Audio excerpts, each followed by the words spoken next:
السلام عليكم ورحمة الله وبركاته. الحمد لله الذي نحمده ونستعينه ونستغفره ونؤمن به ونتوكل عليه أما بعد. அன்பிற்குரிய அல்லாஹ்வின் நல்லடியார்களே, அன்பு சகோதரர்களே, நாம் தொடர்ச்சியாக பார்த்து வரக்கூடிய துஆக்களினுடைய திக்ருகளினுடைய தொகுப்பில் இன்று நாம் பார்க்க இருக்கின்ற விடயம் என்னவென்றால், நாம் ஒவ்வொரு நாளும் இந்த சூறாவை 10 தடவைகள் ஓதுவோம். ஓதி அல்லாஹ்விடம் பிரார்த்தனை செய்வோம்.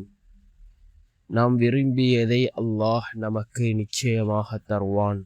ஒவ்வொரு நாளும் ஓதி வருவோம். நிச்சயமாக அல்லாஹ் நம்முடைய தேவைகளை பூர்த்தி செய்து தருவான்.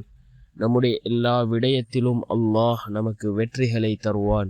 அப்படிப்பட்ட மிகச்சிறந்த ஒரு சூறாவை தான் நாம் இன்றைய வீடியோவில் பார்க்க இருக்கின்றோம். அன்பார்ந்த சகோதரர்களே, அல்லாஹ்வின் நல்லடியார்களே, நாம் ஒவ்வொரு ஃபர்லான தொழுகைகளுக்கு பின்னும் இந்த சூறாவை ஓதுவோம். ஓதி அல்லாஹ்விடம் பிரார்த்தனை செய்வோம்.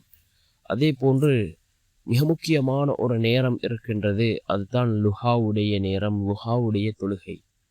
இந்த லுஹாவுடைய நேரம் எப்பொழுது ஆரம்பமாகின்றது என்றால், சூரியன் உதயமானதிலிருந்து ஒரு அரை மணித்தியாலம் கழித்ததிலிருந்து லுஹருடைய அதானுக்கு இடைப்பட்ட அந்த நேரம் லுஹாவுடைய நேரமாக இருக்கின்றது.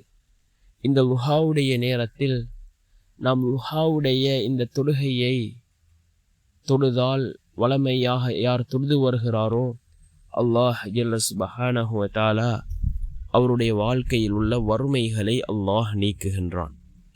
அதே போன்று நாம் இந்த லுஹாவுடைய தொழுகையை தொழுதுவிட்டு நாம் இந்த சூறாவை ஓதுவோம். ஓதி அல்லாஹ்விடம் பிரார்த்தனை செய்வோம். இவ்வாறு தொடர்ச்சியாக நாம் செய்து வருவோம். நிச்சயமாக அல்லாஹ் நம்முடைய ஆசைகள், தேவைகள், இவைகள் அனைத்தையும் அல்லாஹ் பூர்த்தி செய்து தருவான். அன்பார்ந்த சகோதரர்களே, அல்லாஹ்வின் நல்லடியார்களே, அல் குர்ஆனிலே இருக்கக்கூடிய மிக முக்கியமான ஒரு சூரா பிஸ்மில்லாஹிர் ரஹ்மானிர் ரஹீம். இதா ஜாஅ நஸ்ருல்லாஹி வல் ஃபத்ஹ் வரஅய்தன் நாஸ யதுகுலூன ஃபீ தீனில்லாஹி அஃப்வாஜா ஃபஸப்பிஹ் பிஹம்தி ரப்பிக வஸ்தக்ஃபிர் இன்னஹு கான தவ்வாபா என்று வரக்கூடிய இந்த சூறாவை நாம் 10 தடவைகள் ஓதுவோம். ஓதி அல்லாஹ்விடம் நம்முடைய தேவைகளை முன்வைப்போம். நம்முடைய ஆசைகளை முன்வைப்போம். நாம் விரும்பியதை அல்லாஹ்விடம் முன்வைப்போம். நிச்சயமாக அதில் நலவுகள் இருந்தால் அல்லாஹ் ஜல்ல சுப்ஹானஹு வ தஆலா அதனை நமக்கு தருவான். ஒரு நாள், அதே போன்று 2 நாள், 3 நாள் ஓதாமல் நம்முடைய தேவைகள் நிறைவேறும் வரை தொடர்ச்சியாக ஓதி வருவோம். அல்லாஹ் நிச்சயம் நம்முடைய வாழ்க்கையில் சிறந்த மாற்றத்தை ஏற்படுத்தி தருவான்.